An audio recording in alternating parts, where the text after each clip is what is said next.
Hello Internet, it's time for Wednesday's Serial. This time, a little bit of a flashback for old Wednesday's Serial fans.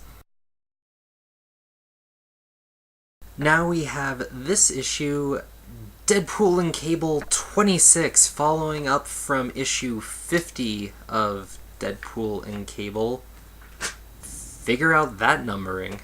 Now this isn't a bad comic, but it's not really a great comic either. It just wanders. There's supposed to be a point in the end. Deadpool wants to give a good send-off to his old friend Cable and visits Cable's old country, Rumekistan, which is kind of a plot point that was forgotten somewhere along the way, which is kind of pointed out, and it's all well and good, but mostly this book is just a retrospective for the book Cable and Deadpool, which was awesome.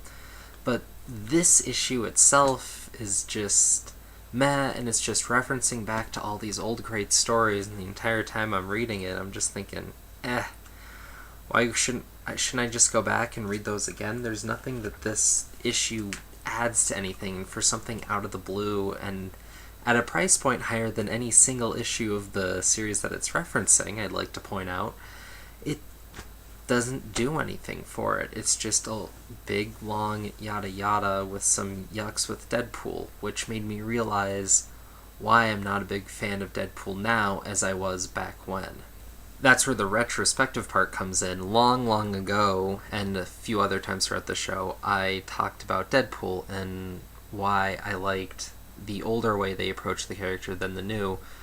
But I want to put a new spin on that, and that is something that oddly is the fact that I liked the long form of Deadpool more than the short form. Now they do these quick little asides, 3 little issue bits, and it's all very easy for anyone to break into, and there's no development, there's no character, there's no story, really, or at least no overarching story, I guess I should say. Whereas there used to be. If you look at Volume 3, which was the first Deadpool series that wasn't a mini, the character was one of the most developed, especially if you take the first 32 issues, which was Kelly's run. The character arc of Deadpool in there is the longest and most interesting, and for a long time was a huge fan favorite, and part of the reason that Marvel's doing a Deadpool Classics now, slowly coming through. I think they're almost caught up with all of Kelly's run. And the character arc in that is the single best in mainstream comics. If anyone can name a better one, sure, it comes down to preference, but I mean, just for the scale and for all the different points that are hit, I really challenge anyone to come up with anything anywhere near that. Certainly in independent comics, there's a lot more comparable, but between Marvel and DC, and then what other ones you'd argue through the years that were mainstream comics, this is that definitive character arc, and Spider-Man's never done it, Batman certainly has never had anything like this, and it was just one of those things where we actually got a big character for it that everybody talks about how Marvel and DC keep reusing all these old characters, and it's cool when another character that was dreamed up much later is able to rise to those ranks, and that is the reason why. That is the reason why Deadpool is so popular now. And it's a shame that people can't see the difference of the comics then and before. Largely, I think, due to the fact that going back and buying those old comics hits a price point. I mean, if you want to buy the old issues themselves, they're collector's items now, so you can hit like $10 for a single issue, which is stupid. The collections are $30 for like a handful of issues, which is ridiculous. Although I imagine Marvel Digital, if you get a subscription, might be the best way to go back and read those. Or, I rarely recommend this, but going back and checking scans, I think is perfectly fair at this point.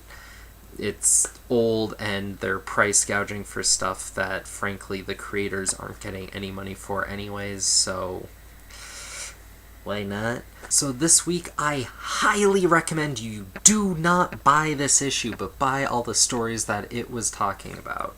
Another thing I wanted to point out real quick was DC this month is doing this drawing the line at $2.99 big price point bubble thing. I mean, they have all the right to do it, but damn, that's obnoxious. And yes, I do realize the irony when I have the poster right behind me, but free poster? Although I'm kind of getting sick of it. Also, really quickly, I wanted to talk about two things that were floating around in videos last week, I think. I ended up tying them together, so real quick, the first one was, what comic character do you want to see come back? And the second was, how do you feel about death in comics? Now, I feel these are interrelated, because usually when a character needs to come back, it's because they were dead, or, yeah, whatever. I mean, that happened with Jean Grey, but different issue, first time. But, honestly, with all the death in comics, I mean, I feel the way a lot of people have been saying they feel. I'm numb to it. I don't care anymore. I mean, you get the feeling that these characters are coming back anyways, so what's the point? It doesn't make for a dramatic story, and yada yada yada. It's all been said before at this point. And overall, I agree. I mean, they need to find something different to do, and honestly, I picked up the Fantastic Four issue, as I said, but it was mostly because I was reading it as Jonathan Hickman's run, and that's all that it was to me. And so for a lot of these Marvel and DC characters, honestly, all the ones that I like right now are out, so I don't care. Honestly, the only comic characters that I can think that I want to see come back are the Teenage Mutant Ninja Turtles. I miss those old comics. I miss the Image run, and I miss the old Mirage run. That's it. That's the only character I can think. I mean, it would be cool to see someone else maybe do something with Scud, but I don't see that happening or particularly care. And, whatever. And sometimes things are better left alone, sometimes they aren't. I mean, comics, the whole idea of leaving something alone in comics, I think, is an odd argument, because a lot of what people love and enjoy is the fact that they keep going, or people spin or take new takes on it, and then, it gets ruined or you don't like it as much, which is fine. Maybe you don't. Maybe you don't pick it up, but maybe someone did. Then maybe somehow it comes back around and it's all stronger for it in the end. So, that's my take on all that. And oh my gosh, real quick, I don't know if you guys have been hearing the news with Denver Comic Fest. I have. JT Cruel, Elliot Serrano, Steve Niles, and Amy Reeder are all slated to be there, along with a lineup of some of the best panels you'll see at any comic convention, along with a lot of great local talent. Stan Yan and the creators behind Mitch, the Middle Class Merc, will be there. So if you are within any area of it, you should totally check it out. That's all for this week, and I will hit you soon with another comic review. Peace, love, and a pint, people.